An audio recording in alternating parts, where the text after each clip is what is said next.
Hello Warriors, another Sword Tubers review, as I'm Mr. Chaos here again. I'm going to give you guys a little bit of an in-depth kind of a look into me and a little bit into the way I think.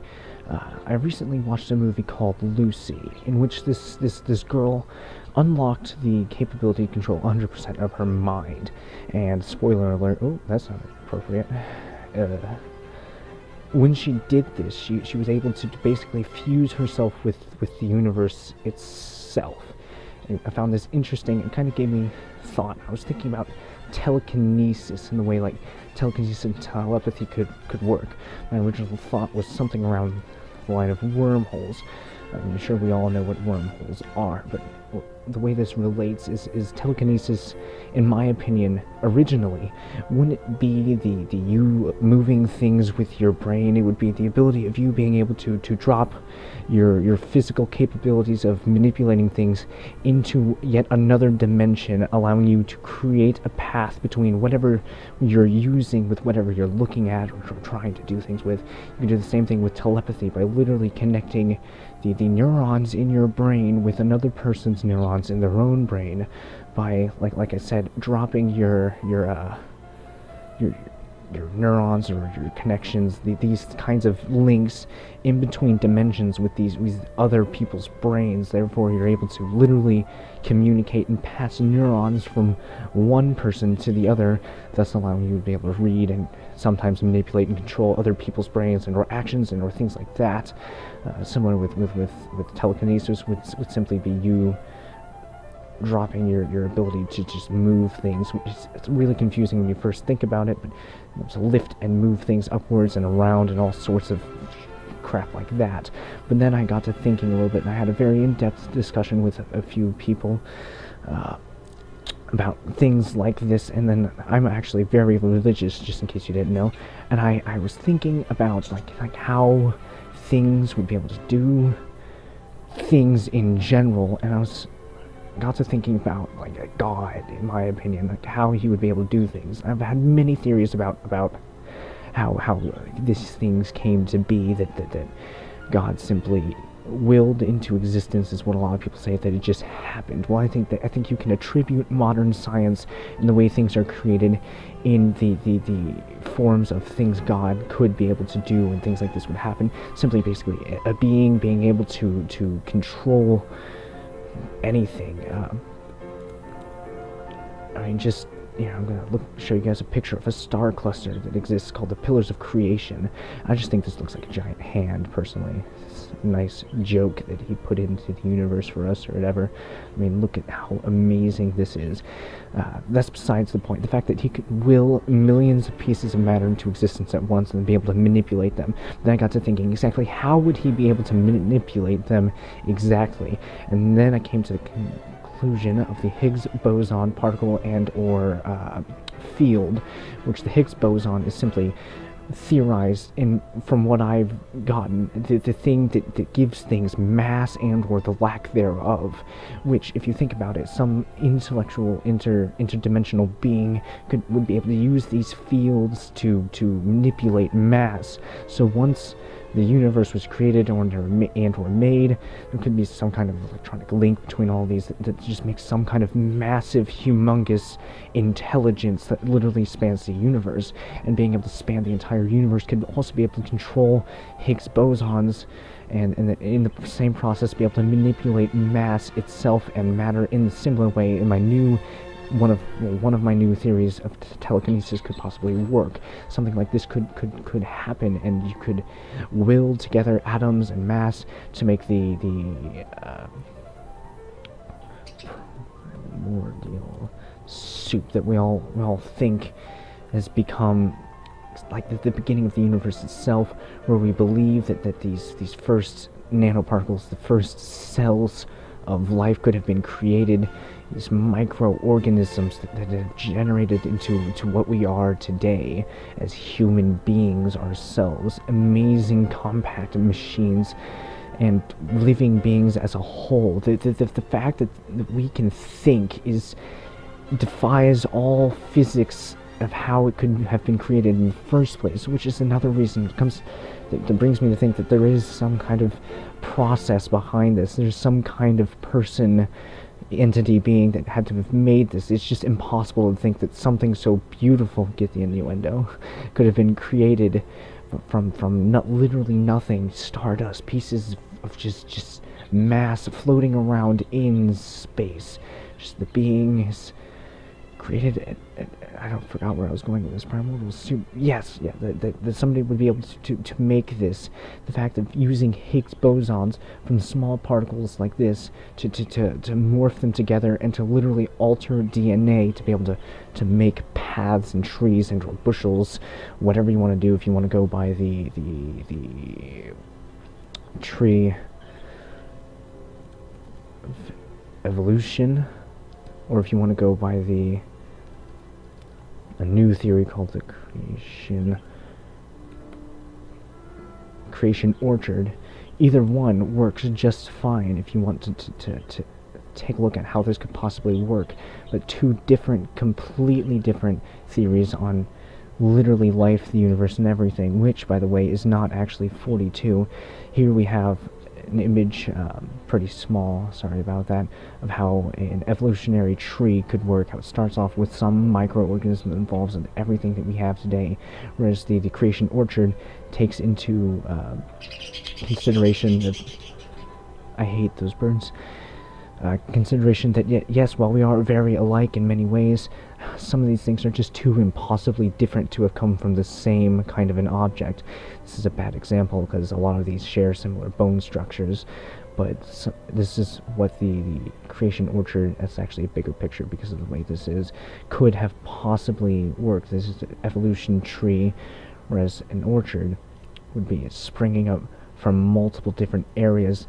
I mean, the fact that the naive thoughts that all life originated from one specific area is just baffling, because if this primordial soup could have created one thing, there's no doubt that it could have created millions of others that also could have evolved into things, due to the process of in my opinion, a higher intelligence being able to move these things together, to move these atoms and all sorts of things into existence, to create millions upon millions of amazing feats of life. The fact that we have all sorts of things that thrive in this world. God, this is starting to trail off again, but this is just kind of one of the ways that I think about things. Higgs bosons, life in general, why are we here, all spins down in my brain. I have all sorts of different thoughts about things like this. Creation orchard, pillars of creation, stars, Higgs bosons, which are really quite amazing if you read about them and all the fact. Like, I bet a lot of you don't know that CERN's CERN Collider, the Large Hadron Collider, has a very high chance of literally proving the existence of God if they can figure out exactly how the Higgs bosons work. There is a great possibility that what that would do is literally show that there is something pulling the strings of this massive puppet that we have here in the universe, causing it to be what it is and do what it is. The fact that could all be done by some just massive massive ring is amazing. Anyway, that's just a little thought of something that I kind of had some ideas. I just wanted to get it out of my head and down into something. I have a lot of other things. If you guys like this, I could gladly talk about this even more. Just say the word and I'll tell you everything. So I have so many thoughts writhing through my head at once, and this is just what I could get out without forgetting everything else that I had been currently doing. In fact, I'm even listening to Mozart right now. That's how fantastic this is. I'm like not that far into it. I'm like half an hour into this hour and 2 hour mix of shit. I've been reading upon Higgs bosons and all sorts of things.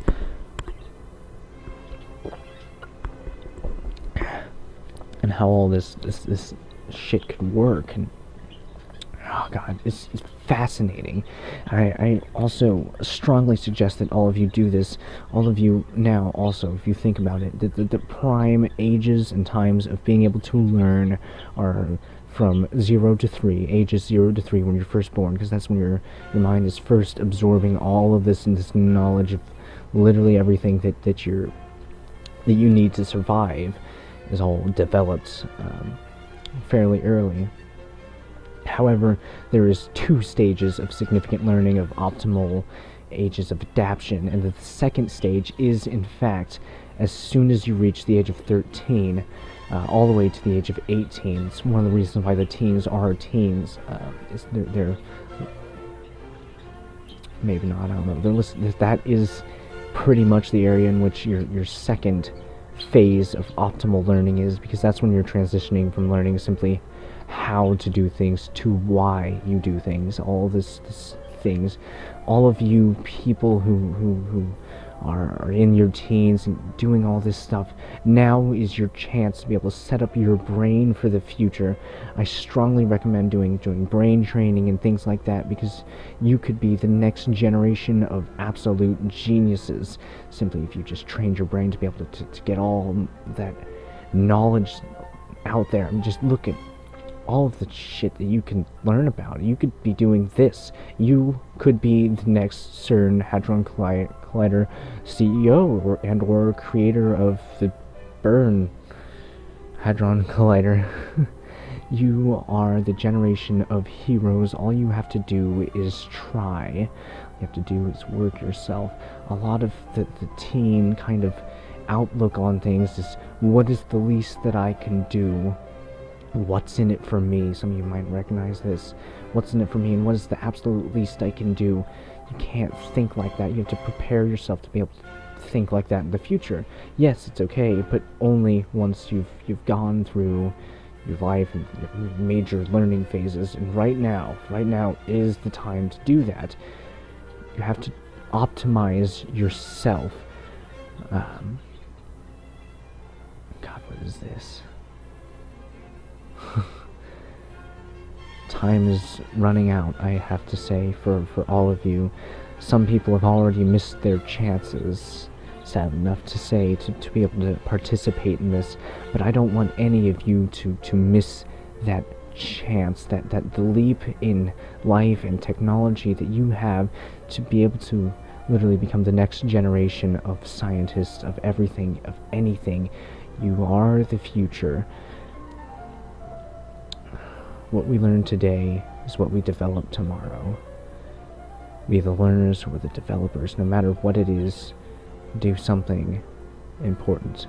Desire to inspire. Be more than yesterday. All of these motivational speeches, they actually aren't just random perky bullshit that people say when they don't want you to sit on your ass all day. They don't want you to sit on your ass all day because they want you to become something. They want you to do something, because all of you have the capability of doing so with this, the brain. While we only have 10% of it available for our own usage,